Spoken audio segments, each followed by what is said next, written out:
Hi everyone. So now I want to basically solve a cute problem for you using inversion. It will actually showcase the real power of inversion. But before that, I want to quickly make a note that basically, although I always talked about intersecting circles or non-intersecting circles, I didn't discuss the limiting case of tangency. One important thing to note is that from all the theory that we have built, you can convince yourself that if two geometric objects,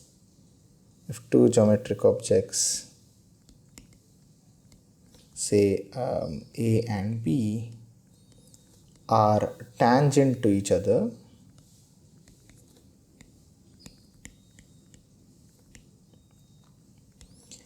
they remain tangent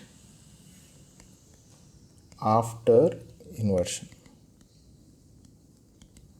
Okay, very specifically, if a circle and a line are tangent to each other, then after inversion, the circle and the line will still remain tangent. And the reason is quite simple.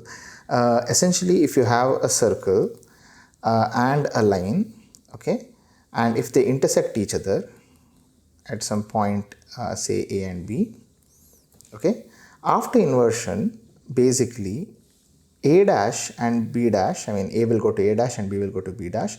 These points A dash and B dash will still lie on the line as well as, the inverted line and the inverted circle. Now the inverted line might become a circle. I'm not talking about whether the geometric shape is preserved. All I'm saying is that if A comma B lie on some two geometric objects L and omega, and L and omega might be a line and a circle, circle and a circle, whatever. Then after inversion, they will lie on the inverted line and the inverted circle. So therefore, IA, IB, which is A dash B dash, will lie on both IL and I omega. Okay, which means that if L and omega intersect before inversion, after inversion also they still intersect at 2 points. If they intersect at 2 points, they still intersect at 2 points. If they intersect at only 1 point, they'll continue to intersect at only 1 point. And in a circle, between a circle and a line, if they intersect at only 1 point, they are tangent. So therefore, tangency is preserved. Now, you can also argue the same thing for circles. Two circles will intersect at 2 points. After inversion, it will still continue to intersect at 2 points. If they intersect at only 1 point, in which case it's a tangent, it will continue to intersect at only 1 point. So it will remain tangent. Okay. So geometric objects, tangency is preserved under inversion. That's one thing to remember. Now, if you know this, you can solve this really beautiful problem. So let's get to the problem. So let P be the semiperimeter of triangle ABC. Points E and F are on the line AB such that CE equal to CF equal to the semiperimeter. Well, for one, our usual convention is to call S the semiperimeter. So let's do that. Let's call this S just for psychological purposes. If you want, you can continue to call it P. I'm used to S, so I'm going to call it S. So if you take a triangle ABC, okay, if you take a triangle ABC, what they're saying is that if you try to find some 2 points on BC, okay, you basically find 2 points on BC such that called E and F, so that CE is, okay, so you have to basically find it on AB. Alright, so let's just change the terminology a bit. You want it on AB. So let's call this A and this C. Alright, so now we have to find some point CE and CF such that CE and CF are both S. Okay, and further, you are asked to prove that the circumcircle of CEF, is tangent to the X circle of triangle ABC with respect to side AB, which means the CX circle, X circle opposite to C. Well, to get that, let's just extend this line.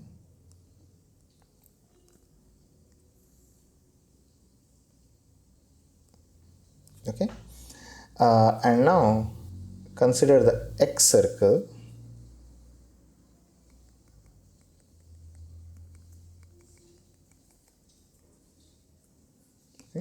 consider the X circle, right? something like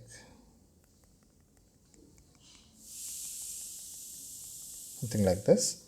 Okay, we have to show that this x circle of triangle ABC, CX circle, is actually tangent to the circumcircle of CEF. It is, take the circle CEF. It's not at all clear, but it apparently should become tangent. This red circle and the brown circle, both dash circles must become tangent. Somehow this red circle and the brown circle just touch each other. Okay, that's what you have to show. Okay. What do we do about it now? So I have drawn an accurate figure for you to make it easy. Okay, so let's just look at that accurate figure. First of all, let me erase this and produce the accurate figure for you.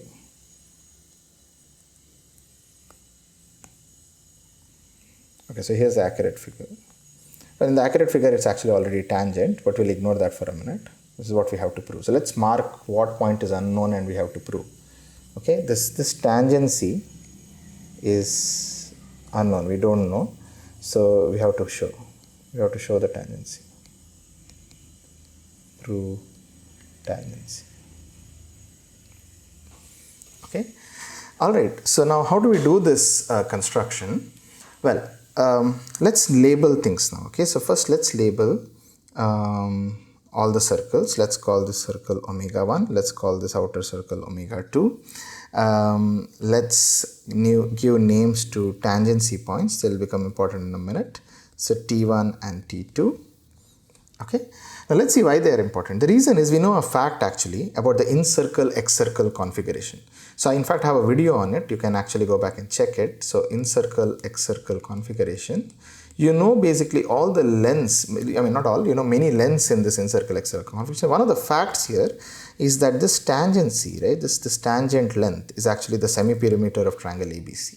So we know that CT2 equal to CT1 length is equal to S. I'm not writing carefully length like this. Okay, it's understood when I write like this. The length is what I'm talking about.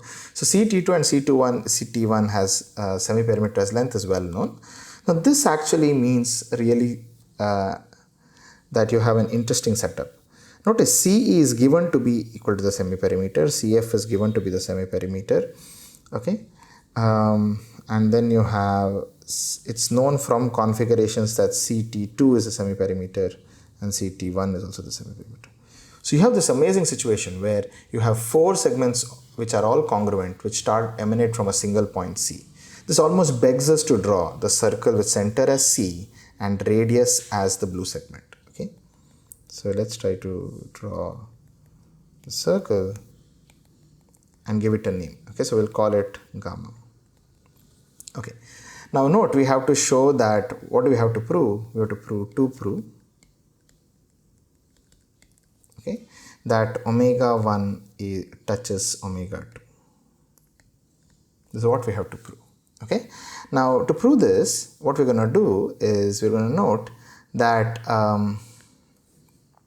so let's just keep it on the side. All right, so now what do we have to show? We have to show omega 1 touches omega 2. Our strategy will be to invert about gamma. Okay, the new circle that we have constructed, we're going to invert about that. So invert the plane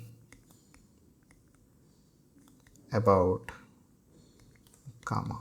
Okay, and now let's use all the facts we have learned and you'll see the proof will become superbly simple. Okay, so first let's learn about each individual things. Let's see what happens to omega 2 under inversion. Okay, so first fact, first observation is that omega 2 intersects gamma at points E and F.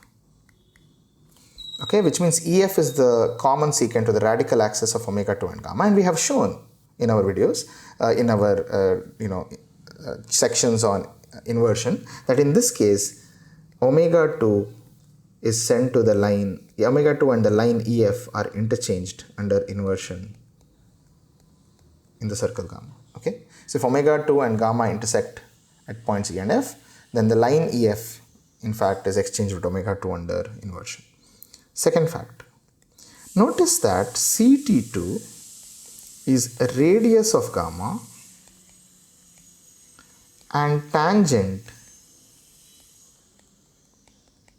to omega 1.